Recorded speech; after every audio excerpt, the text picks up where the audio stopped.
अस्सलाम वालेकुम, कैसे हैं जी आप सब? आई होप कि आप सब ठीक-ठाक होंगे। अल्हम्दुलिल्लाह मैं भी आपकी दुआओं से बिल्कुल ठीक हूँ, खुश और खैरियत से हूँ। आज की वीडियो और आज का व्लॉग स्टार्ट करते हैं और मैं मॉर्निंग से ही व्लॉग स्टार्ट करी थी। मॉर्निंग जो है वो मेरी हो गई थी 10-11 बजे मैं उठी थी। कल इतना अच्छा मौसम था और आज टिका के धूप जो है ना मेरे कमरे तक आ रही थी। तो वही मैं आपको दिखा रही थी कि बाहर से अच्छी खासी धूप की रोशनी जो है ना मेरे रूम में आ रही थी। हालाँकि आगे पर्दा भी था फिर भी। तो बाहर भी जाना था और मेरी तो बस होश गुम हो गए थे देख के भाई बाहर तो धूप निकल आई, अब बाहर कैसे जाऊंगी। लेकिन कल तो मौसम बहुत अच्छा था और कल मैंने आपको बताया था कि मैं गई थी किसी काम नाजरा के ऑफिस। तो वो मेरा काम जो है ना वो बीच में ही रह गया क्योंकि मैं कल लेट गई थी और कुछ काम हो गया था, कुछ जो है ना वो बीच में ही रह गया था क्योंकि कुछ स्टाफ उनका चला गया था। तो मुझे उसके लिए भी आज जाना था और फिर आज मैं करी हूँ नाश्ता। और जैसे कि गैस चली जाती है लाहौर में रहने वाले तो सब लोगों को पता होगा कि गैस जो है ना वो चली जाती है 9 बजे, सुबह 6 बजे आती है, 9 बजे चली जाती है। और हम जैसे शहनशाह लोगों ने नाश्ता करना होता है उठ के 11-12 बजे, तो उस टाइम पे गैस होती नहीं है। गैस 12 जब आती है ना वो 12:30-1 बजे का टाइम होता है।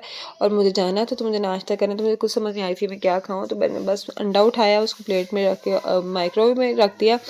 तो वहाँ पे वो अंडा बन गया, चिपक गया था लेकिन ये कि बन गया था। मैं हाफ फ्राई अंडा खाती हूँ लेकिन उसमें तो पूरा ही पक गया क्योंकि जब मैंने पहले निकाला था तो उसकी ना वाइट वाइट जो सफ़ेदी थी ना वो नहीं बनी हुई थी।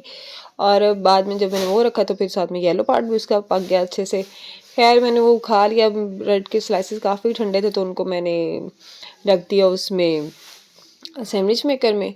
तो बस वो मैंने कर लिया है नाश्ता। उसके बाद मैं उठी थी, मुझे लेना था शावर और ये ड्रेस मैंने निकाला था, मैंने प्रेस कर लिया। अच्छा मैंने कल भी और दूसरा ड्रेस पहन के गई थी, आज मैंने दूसरा निकाल लिया क्योंकि ना एक टाइम हो गया है मुझे ना ड्रेस प्रेस करने थे क्योंकि जिस तरह से मैंने गर्मियों के निकाले थे ना कपड़े वैसे मैंने ना अलमारी में रख दिए थे सारे के सारे कपड़े।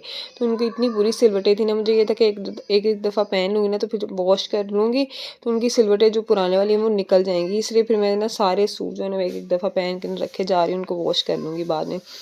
अच्छा खैर हम लोग निकल गए थे और ये पिंक वाला ड्रेस जो है ना मैंने लास्ट ईद पे लिया था, मुझे पिंक कलर बहुत अच्छा लग रहा था तो बस मैंने ले लिया। अम्मा का भी लिया था तो सेम मैंने अपना भी ले लिया। और लेने के बाद मुझे रियलाइज़ है वो बिल्कुल अम्मा अम्मा वाला ही ड्रेस था, मुझे नहीं लेना चाहिए था लेकिन खैर जब ले लिया तब मैं पहन लूँगी। तो बस यहाँ पे मैं आपको दिखा रही थी कि हमारे जो शाहदरा है ना जहाँ से जीटी रोड गुजर के जाता है मेन शाहदरा, वहाँ पे जी बन रहा है फ्लाईओवर। और उसी की वजह से कल भी मुझे बाइक पे जाना पड़ा, आज भी मुझे बाइक पे जाना पड़ा। चले कल तो मौसम अच्छा था, चलो एंजॉय करते हुए चले गए, लेकिन आज इतनी शदीद गर्मी थी ना, मैं हमजा से कही थी गाड़ी निकालो, लेकिन हमजा मुझे यही कह रहा था कि वहाँ पे इतनी ट्रैफिक होती है कि ज़रा सा मोड़ लेने के लिए ना हमें वहाँ पे लाइंस में लगना पड़ेगा, तो टाइम पहले ही बहुत कम है और कल की तरह लेट हो जाएंगे। तो फिर हम लोग बाइक पे ही चले जाते हैं क्योंकि बाइक तो कहीं से भी इधर उधर से आप निकाल के चले जाते हैं। तो माशाल्लाह से हमारा फ्लाईओवर बन रहा है शादरा में क्योंकि यहाँ पे बहुत ज़्यादा ट्रैफिक का इशू था, बहुत ज़्यादा मसला था ट्रैफिक का। यहाँ पे लाइंस में लगना पड़ता था आपको वहाँ शादरा जो है ना वो क्रॉस करने के लिए। लेकिन खैर अब तो अल्हम्दुलिल्लाह अल्हम्दुलिल्लाह वहाँ से फ्लाईओवर की जो है ना कंस्ट्रक्शन स्टार्ट होगी, आज नहीं तो कल बन ही जाएगा वो फ्लाईओवर। बिल्कुल जो आज़ादी चौक वाला फ्लाईओवर बना है सेम उसी तरह का आई थिंक वो यहाँ पे बनाने वाले हैं। तो ट्रैफिक का थोड़ा बहुत जो है ना वो जोर टूट जाएगा। और बस यहाँ से उन्होंने ना मतलब बंद कर दिया। वहाँ से बड़ी ट्रैफिक तो बिल्कुल नहीं गुजरी, छोटी ट्रैफिक गुजरी है तो वो भी बड़ी मुसीबत के साथ गुजर रही है। तो जी हम लोग घर पे आए तो अम्मा बनाई थी भिंडी, और भिंडी में अम्मा ने डाल दिया है कच्चा आम क्योंकि कच्चे आम जो है ना वो बाज़ार में आना स्टार्ट हो गए हैं। तो अम्मा ने डाला है तो थैंक गॉड कि भिंडी जो है ना अब हमें कच्चे आम के साथ खाने को मिलेगी क्योंकि हम वैसे बिल्कुल भी नहीं खाते हैं। हमें खट्टी खट्टी जो भिंडी बनी होती है ना अच्छे सारे टमाटर डाल के और वो सारी चीज़ें डाल के तो फिर ही हम लोग खाते हैं, वैसे हम लोग नहीं खाते। वैसे हम बड़ा नखरा करते हैं भिंडी के चक्कर में। और साथ में अम्मा ने रोटियाँ भी बना के रख दी हुई थी, ये बड़ी अच्छी बात हो।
तो ये यहाँ पे हम लोगों ने पिज़्ज़ा मंगवा लिया था और मैंने जो पार्ट है ना वो यूट्यूब के लिए बनाना भूल गई। यहाँ पे स्टीक बना रहे थे हम लोग तो वो फ़िल्टर में बनाया सारा। खैर मैंने हमज़ा से कहा कि ना थोड़ा फ़ास्ट फूड खाने को दिल चाह रहा है और हम लोग थे भी 3 लोग ही और आलिया तो वैसे कम खाती है, मैं, अम्मा और हमज़ा ही थे तो मैंने एक मंगवा लिया था पिज़्ज़ा। आलिया और अम्मा के लिए हम लोगों ने मंगवा लिए थे बर्गर और साथ में हमज़ा ने अपने लिए सैंडविचेस मंगवाए थे। तो बस यहाँ पे वही खोलने की नाकाम कोशिश करें। हमज़ा इतना हाइपर हो रहा था ना, डब्बा नहीं खुल रहा था और मैं हमज़ा से कही थी हमज़ा सारा ज़िंगर जो है वो ख़राब हो जाएगा इसी चक्कर में। तो खैर ये हमारे पास ही फूड कॉटेज वाले हैं, उनसे हम लोगों ने मंगवाया, हमारे घर के बिल्कुल करीब ही हैं। तो इनकी कुछ चीज़ें अच्छी हैं लेकिन कुछ चीज़ें जो है ना बहुत ज़्यादा ऑयली हो जाती हैं, सोगी सोगी सी। तो लेकिन ये कि मजबूरी में कहते हैं ना गधे को भी बाप बनाना पड़ता है, तो वही हिसाब है इनका। लेकिन अब तो हमारे इस एरिया में काफ़ी सारे इस तरह के ना पॉइंट बन गए हैं, लेकिन ये कि करीब है और दूर नहीं जाना पड़ता है, ये होम डिलीवरी भी दे देते हैं। और बस इस वजह से फिर हमज़ा ने कहा कि यहीं से मंगवा लेते हैं, फिर बाद में देखी जाएगी कहीं बाहर जाके खा लेंगे। क्योंकि मैं और हमज़ा जब वापसी आ रहे थे ना तो हम लोगों ने देखा है कि एक पॉइंट खुला हुआ है जहाँ पे चाइनीज़ फूड मिलेगा, तो वो भी किसी दिन हम जाके ट्राई करेंगे। तो सॉरी यहाँ पे मैंने क्लिप को डुप्लीकेट किया है कितनी दफ़ा, क्योंकि आगे मुझे भी बात करनी थी और जो है ना वो सारी वीडियो ख़त्म हो गई थी। खैर अब इस व्लॉग को यहीं पे एंड करते हैं। अपना बहुत सारा ख्याल रखिएगा, दुआओं में याद रखिएगा। अल्लाह हाफ़िज़।